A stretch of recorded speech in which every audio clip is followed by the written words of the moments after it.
like that. I like that. Thanks, Kwame. Thanks, bro. All right, so this is Professor Parker, and we're about to do a lesson on solving and graphing inequalities. All right, solving and graphing inequalities. All right, so let's take a look at what we have, what our inequality is. Notice that it's not an equation, it's an inequality. Boy, you better not hit my tripod. That's all I'm gonna tell you. Don't hit that tripod. Understand? Chill. All right. So we got x plus 1/3 is greater than 5/4. X plus 1/3 is greater than 5/4, right? Now, what we do is we kind of approach this the same way that we approach equations. Okay, if I was trying to solve an equation, if there was an equal sign right here instead of an inequality sign, right, or a greater than sign, the way I do those types of, the way I solve those types of problems is I get rid of the fractions. I clear them out, right? Why? Because not that I have anything against fractions, but it's just easier to manipulate the problem. It's easier to solve the problem, in my opinion, if there are less numbers, all right? So if I eliminate the fractions, I create less numbers, all right? Now, how do I do that though? Watch this. I draw brackets around the entire inequality, and I'm gonna multiply the entire inequality by 12. Now, you should be wondering, why am I multiplying by 12? Why not multiplying by negative 12? Why not multiplying by 8, 10, 20, 30, 40, 50, 70, 100, right? I'm gonna tell you why I'm multiplying by 12. Because if you ever, bro, chill. Let me do my thing, man. Chill out. All right. So if you ever want to clear out fractions, look at your denominators. Look at your denominators. And then think about what's the least common multiple of your denominators. That's why it's important to understand what multiples are, what least common multiples are, and how to find them. All right. So my denominators are 3 and 4. I don't really got to worry about the x, because if I made x look like a fraction, it would just be x over 1. So my denominator for x would be a 1, and 1 don't really affect nothing. 1 is just 1. So all you got to do is, and I'm telling you, this is a cheat code. It's going to help you. Whenever you see an equation or an inequality where you got fractional terms or fractional coefficients, you can get rid of the fractions, right? If you don't like working with fractions, get rid of them. And this is how you do it. Look at your denominators. That's step 1. Step 2, figure out what the least common multiple, or the LCM is of those denominators. So out of 3 and 4, the least common multiple is 12. Don't confuse a LCM with a GCF, which is a greatest common factor. Factors and multiples are usually not the same thing, right? Even though, for example, 3 is a factor of 3. 3 is also a multiple of 3, right? But 6 is a multiple of 3 also, but 6 is not a factor of 3, because you multiply 3 by something to get 6. That's why 6 is a multiple, right? Factors of 3 are the numbers that can be multiplied to make 3, or to get a product of 3. So you got to understand the difference between factors and multiples. Factors and multiples. That's just foundational, bottom line, basic mathematics that you got to understand if you're going to fare well in algebra on this level. You got to know the difference between factors and multiples. You know what I'm saying? So the least common multiple of 3 and 4 is 12. So that's why I'm going to multiply everything in this inequality by 12. And once I do that, that's going to automatically clear out all the fractions. Watch and see. So now, even though the x was fine, it didn't have a denominator, it wasn't a fraction, you still got to multiply the 12 by the x, right? You got to multiply the 12 by everything in the inequality, all right? Not just the stuff that was a fraction, right? You got to multiply by everything. So we're going to have 12x plus 4 is greater than 15. Now, where did 12x come from? Make sure you know where everything comes from. Whenever you in a class and you're watching a teacher or you're watching a professor do a problem on the board, make sure you know anything that changed, why did it change, and where did the change come from, right?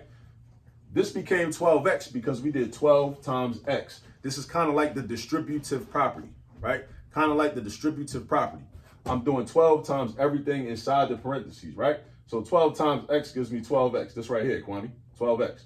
Then 12 times 1/3. 12 times 1/3 gives me 4. So we got to also know that 12 times 1/3 gives you 4. You got to know that. You got to know that. That's just the math. You got to bring that to the table by the time you're doing problems like this. You know what I'm saying? Right? 12 times 5/4 is 15, because there's a couple ways to do this. I could do it like 12 times 5, which is 60, and then the 60 divided by 4, because a fraction is just a division problem anyway, right? 60 divided by 4 is 15. Again, that's mental math. That's basic math you got to know. You got to know that 60 divided by 4 is 15. Come on, it's time to get serious, right? Or we could have did 12 divided by 4 first and got 3, and then take the 3 and swing it around and multiply it by the 5 to get 15. Either way, we getting 15, all right? So now what we've done is we've created an inequality which has the same value and the same relationship between the terms as this one did, except now the fractions are gone. So even though the numbers are different, the value of this expression is the same. The value of this expression is the same, or the value of this inequality, I should say, is the same. And the relationship between all these 3 terms is the same as it was up here in the original problem, all right? But that's how you clear out fractions. You find the LCM of the denominators and you multiply everything by that. Bro, chill, bro. I'm trying to erase my 1 4, man. I need that, John. All right, so now I got 12x plus 4 is greater than 15. So now I'm trying to get x by itself. First thing I'm going to do is get 12x by itself. So then what that means is I got to get rid of this 4. I got to get rid of this 4. How do I get rid of the 4? I do the opposite operation from what 4 is involved in. Plus 4 means addition. So that means I got to do subtraction. Right, Kwame? Yeah. So I'm going to do minus 4 on the left side. I got to stay balanced, right? Just like with an equation. So if I do minus 4 on the left side, I'm also doing minus 4 on the right side. Right? Watch out, bro. So the 4 minus 4 is 0. Watch out, bro. 12x is greater than, what's 15 take away 4? 15 take away 4 is going to be 11. So now I got 12x by itself. Now I'm trying to get x by itself. So I got to get rid of the 12. I got to do the opposite operation. 12x means 12 times x, right? 12 times x is multiplication. Kwame, chill, so everybody can hear me. 12 times x is multiplication. So the opposite of multiplication is division. Right, Kwame? Yeah. Divide by 12 on the left side. Stay balanced. If I got to divide by 12 on the left, I got to divide by 12 on the right. Boom, boom. Those turn into 1s. 1x over 1 is just x. So we got x is greater than 11 twelfths. Right? X greater than 11 twelfths. In case Kwame's big head is in the way, let me write it over here. X is greater than 11 twelfths. You think it's funny, young boy? So x is greater than 11 twelfths. So now, when it's time to graph this, right, you got to understand a little bit about fractions and understand that 11 twelfths is almost positive 1. It's greater than 0, but it's a little less than positive 1 because 12 twelfths would be positive 1. They're equivalent. 12 twelfths and 1 are equivalent. 11 twelfths is a little bit less than 12 twelfths because it's 11 of them instead of 12 of them, right? So that's why 11 twelfths is a little bit less than 1. So what I'm going to do is I'm going to put my 0 right here. I'm going to put my 1 right here. And then, bro, you're doing too much right now, bro. You got to chill. All right? So 11 twelfths is a little bit less than 1, right?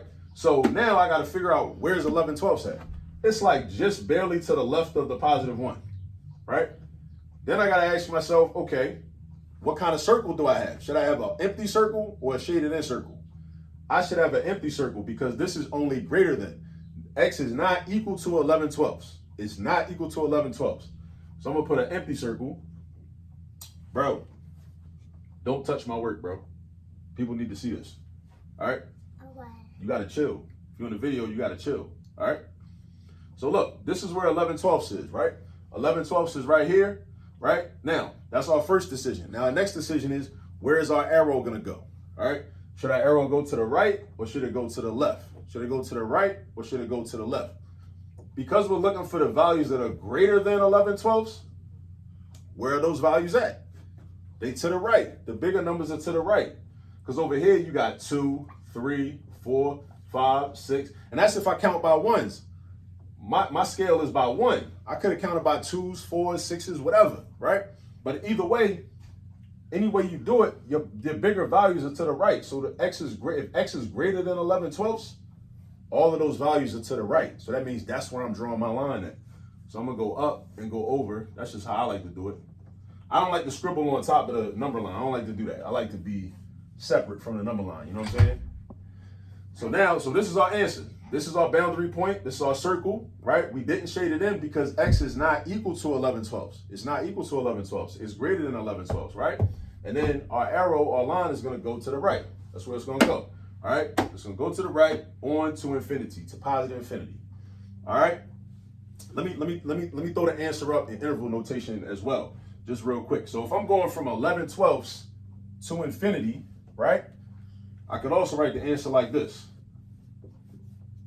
11/12, comma, infinity, comma. Why? Because, and why is there parentheses right here and not a bracket?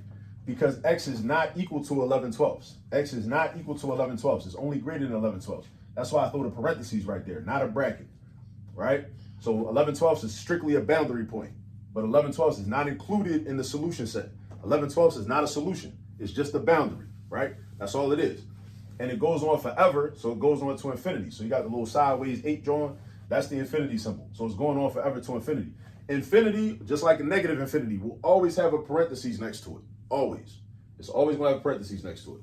All right? So that's interval notation. This is like what we call set builder notation, which technically would be like this. The x with the bar, and then x is greater than 11/12. Throw some braces around it, like that. That's set builder notation, interval notation. Set builder notation, interval notation. All right?